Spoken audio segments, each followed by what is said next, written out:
Your peppers are growing beautifully until one morning you come out and the leaves are drooping. Sad, soft, wilted leaves, like the plant gave up overnight. Your first instinct is probably to grab the watering can, but watering is actually the wrong move in some of these cases, and you could actually make things worse for your peppers. So let's figure out exactly what your plant is trying to tell you the next time it looks wilted. Number one, and this is probably the most common cause of wilted pepper plant leaves, sun or heat stress. Now these plants come from a tropical or subtropical climate, so they love heat, but some varieties can tolerate heat better than others. For example, jalapenos are excellent at hot, dry weather, but this ricotta variety is actually more accustomed to cooler temperatures, and when it's really hot, this plant wilts badly. If this is the cause of your plant's drooping, look out for this happening in the afternoon when the temperatures tend to reach their peak for the day. Between 12 p.m. to 3 p.m. is usually that range, and it's usually associated with direct sunlight. If you have a plant like this one that is getting morning sun and afternoon shade, you may notice the plant coming back to normal after it goes into shade. If it's really hot, above 95 degrees Fahrenheit or so, you may also notice flowers falling off of the plant and your plants are struggling to hold on to their peppers. And in severe cases, usually early on in the season, just after planting outside, you may also see some burnt leaves that have turned white and crispy. So if this is the problem for your plants, what can you do about it? Well, first of all, you can provide some shade for your peppers. Like I said, this one is getting morning sun and afternoon shade provided by the house that it's against. So positioning your plants strategically when you plant them, or if you're growing in containers, you can of course move them around to a more suitable location. For in-ground plants, we use shade cloth during the hottest parts of the year. If you grow from seed indoors, it's important to move them outdoors gradually. This problem is much more common early on when your plants are transitioning outside because they're not used to the outdoor elements, they're not used to the intensity of direct sunlight.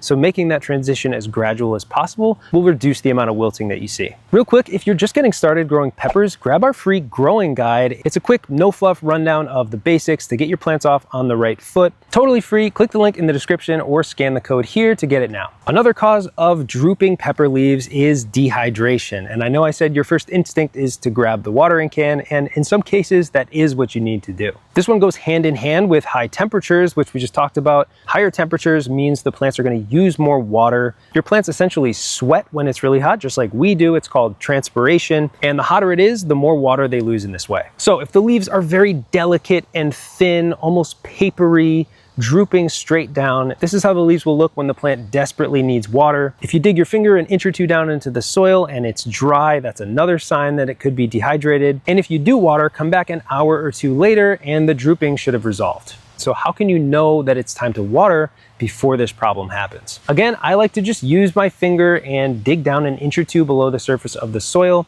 If it's damp down there, your plant doesn't need water. The roots are much deeper than that. But if it's completely bone dry, then it's a good time to water. It may not need it at this point, but it's better to water and make sure that your plant has the hydration that it needs than let it get out of hand.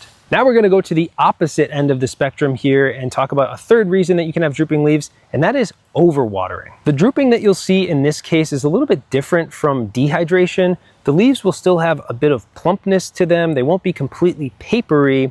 They'll be more waterlogged and droopy instead. Another thing to look out for overwatering is if your soil stays wet for days and days after watering without any rainfall. That's a sign that you may have poor draining soil or clay-rich soil. It may also be accompanied by yellowing leaves and leaves falling off of the plant. And in severe cases, you may see dark patches on the leaves, sort of watery spots.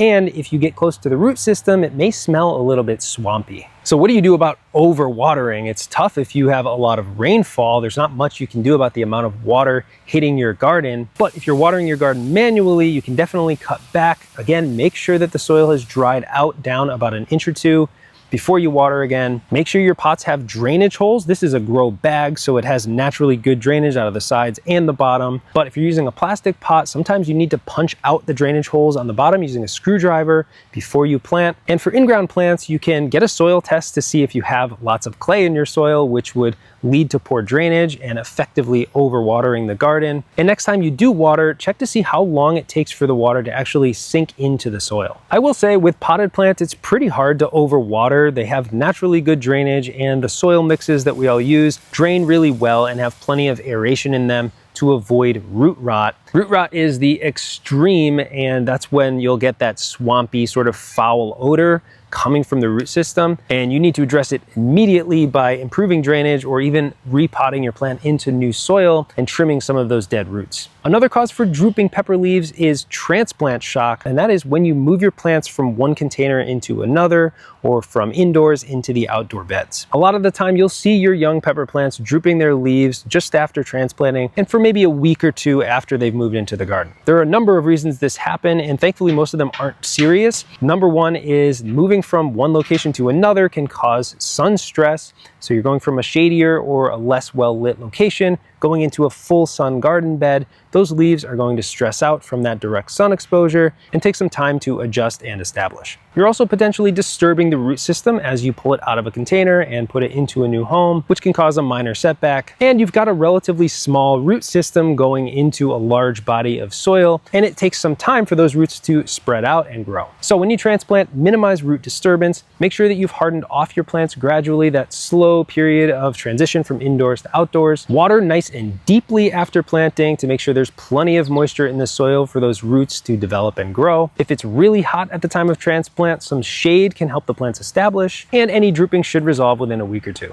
The next cause of drooping pepper leaves is pest damage, and this can come in a variety of forms depending on where you live in the world, but some of the common ones are aphids, spider mites, thrips, and then we also have animals that can damage the plants and cause drooping, like voles or field mice. For insect pests, you're going to look for damage on the leaves. Usually you'll see some light stippling, little brown spots, often on the newest foliage, the tiny leaves that are just forming on the ends of the branches. Take a close look at the foliage underneath the leaves. You might spot them in the act. For spider mites, you're going to see webbing, like a spider's web. And for voles, which is something we've dealt with recently, they tunnel underground and will actually chew on the root systems and sometimes even the base of the stem, girdling the plant and killing it basically overnight. So for the insect pests, what can you do about that? If you've noticed an infestation, don't do anything drastic. Be pretty patient. Oftentimes your pepper plant will survive a pest infestation and natural predators will come and take care of the problem for you. One thing you can do is manually remove or spray them off with a hose. Many of these pests don't have a good grip on your plant, so you can just hose them off and that will slow them down dramatically, giving your plant time to recover and for those beneficial insects to make their way to your garden. If you're growing indoors, unfortunately, you're gonna have to spray something because these are very persistent pests. Aphids and thrips, they just multiply so quickly that the infestation will get out of hand if you don't do something about it. So an insecticidal soap spray can be used indoors, but I don't recommend it outside. And for voles and other animals that might be causing root damage, causing wilted leaves, you really have to exclude them from the garden. And we're struggling with this because we didn't do this. A fence around your garden is great, but more importantly, underground metal mesh netting will exclude those burrowing animals. So if you're building new raised beds, for example, you can staple some mesh to the bottom of the beds before you fill them with soil. That way, those pests can't get through and chew on your plant's roots. Now, this next cause of drooping pepper plants is just about as serious as it gets, and that is bacterial wilt or fungal disease. For the diseases I'm talking about, the symptoms are pretty similar. You're gonna come out and notice sudden wilting on your plants. It may be one-sided at first and then spread to the rest of the plant, but the plants basically don't recover no matter what you do.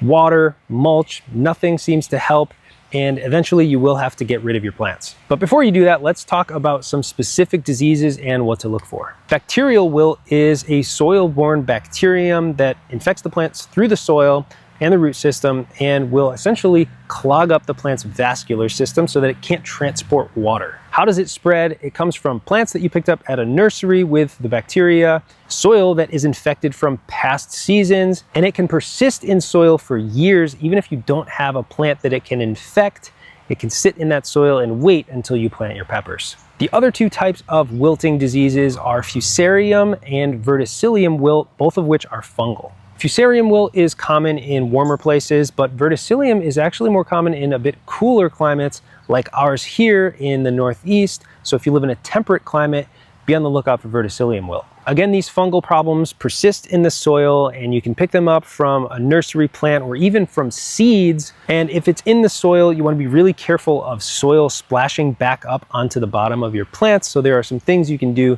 to prevent that. But what can you do to avoid these diseases? This is much more important for most of us. If you haven't had this issue, you want to prevent it. Number one, start from seed and try to find varieties that are disease resistant to these specific diseases. They're very common diseases, meaning that many of the hybrids are developed to resist them, and you'll look for a V or an F for verticillium and fusarium wilt. But we have an article on our website, which I'll link below, with some great disease-resistant peppers. Sterilize your tools at least a couple times a year. I know it's a pain, and you don't have to do it every time you go into the garden, but if you want to prevent the spread of disease, it's really important to clean your tools. A layer of mulch on the surface of your soil can prevent that soil splashback, so I highly recommend using things like pine needles, straw, or shredded leaves around your peppers. Wet, damp soil will help that bacteria spread and fester in the soil, so making sure your soil drains well is critical. And if you've had a past outbreak, one thing you can try is solarizing your bed, so covering it with a clear plastic film and sealing it in and allowing the sun to just bake that soil and kill off any of those pathogens. That will also kill off weed seeds on the surface of the soil, which may be another benefit you're looking for. So if you're sure your plants have one of these diseases, unfortunately, you have to pull them from the garden right away and destroy them. Don't throw them in the compost, because the fungal spores and the bacteria can persist in that compost and infect your soil in future seasons.